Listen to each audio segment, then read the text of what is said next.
আকাশ বাতাস চাঁদ সূর্য তারা সবই তোমার প্রেমে মাতোয়ারা।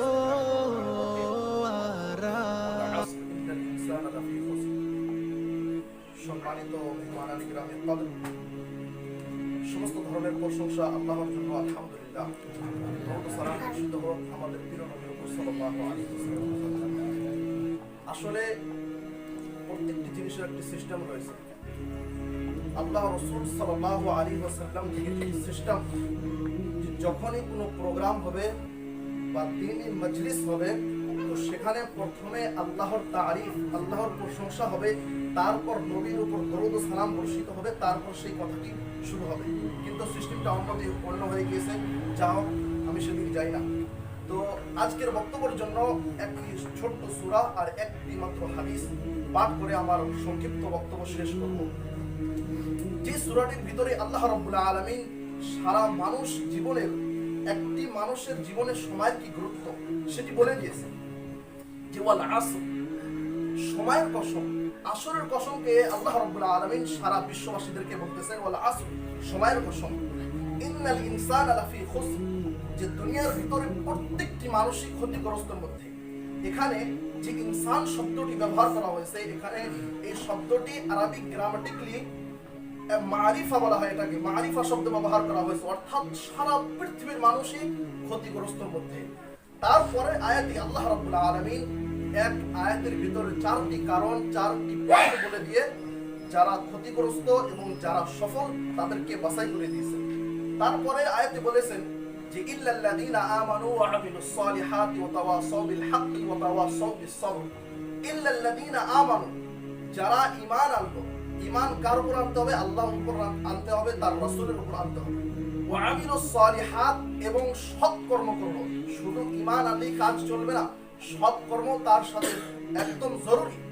তারপর বলল ওয়া তাওয়াসাউ বিল হক, একে অপরকে হকের দাওয়াত দিল, ওয়া তাওয়াসাউ বিস সবর, এবং একে অপরকে সবরের তালকিন করলো।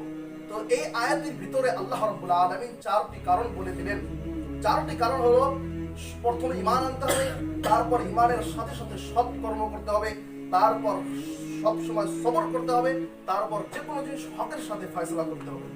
তারপর একটি হাদিস, যেটি হলো নি'মাতানি মাগমুনুন ফীহিমা কাসীরুন মিনান নাস, আস-সিহহাতু ওয়াল ফারাগ। যে দুইটি নিয়ামত এমন, যেই দুইটি নিয়ামত আদম সন্তান পাওয়ার পরেও সেই নিয়ামতের কদর করতে পারে। আর তার মধ্যে আল্লাহ রাসূল সাল্লাল্লাহু আলাইহি ওয়াসাল্লাম স্পষ্ট করে বলে দিয়েছেন যে আস-সিহহাতু ওয়াল ফারাগ। আস-সিহহাতু, ভালো শরীর। আজকে আমাদের সবারই ভালো শরীর রয়েছে।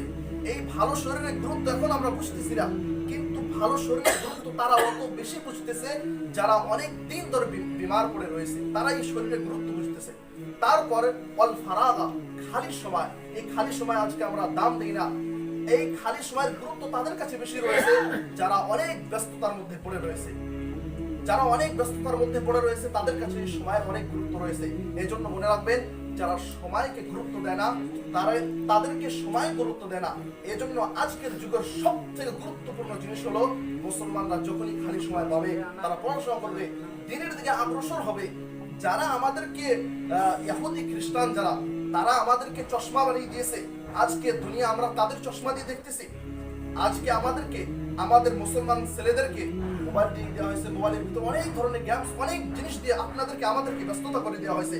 আর যারা এই জিনিসগুলো দিয়েছে, তারা নিজেরা খালি সময়টুকুর ভিতরে পড়াশোনা করে আপনার বিরুদ্ধে মন্তব্য করতেছে, আপনাকে কিভাবে ধ্বংস করা যায়। তারা মুসলমানের জন্য কখনো ভালো চায় না, কারণ তারা ভাবে যে আজকে যদি মুসলমানের একটা দেশকে আমরা ধ্বংস করে দেই, এটি পারে। কিন্তু তারা এটি চায় যে মুসলমানের কোরআন এবং হাদিসের প্রতি যে বিশ্বাস, এই বিশ্বাসের ভিতরে যদি দুর্বলতা সৃষ্টি করতে পারে, তাহলে তারা নিজেকে অনেক সফল মনে করে। এজন্য নিজের সময়কে কাজে খাটাতে হবে এবং আল্লাহ রাব্বুল আলামিনের কাছে নিজের গুনাহের জন্য কাঁদতে হবে। আল্লাহ সর্বশেষ তোমার কাছে দোয়া করি, আল্লাহ আমাদের গুনাহটাকে তুমি মাফ করে দাও, আমিন। কিয়ামতের দিন আমাদেরকে তুমি অপমান করিও না, আমিন। এবং আজকে যে মিটিং বসা হয়েছে, এই মিটিংকে তুমি সফল করো, কামিয়াব করো, সাকসেসফুল করো।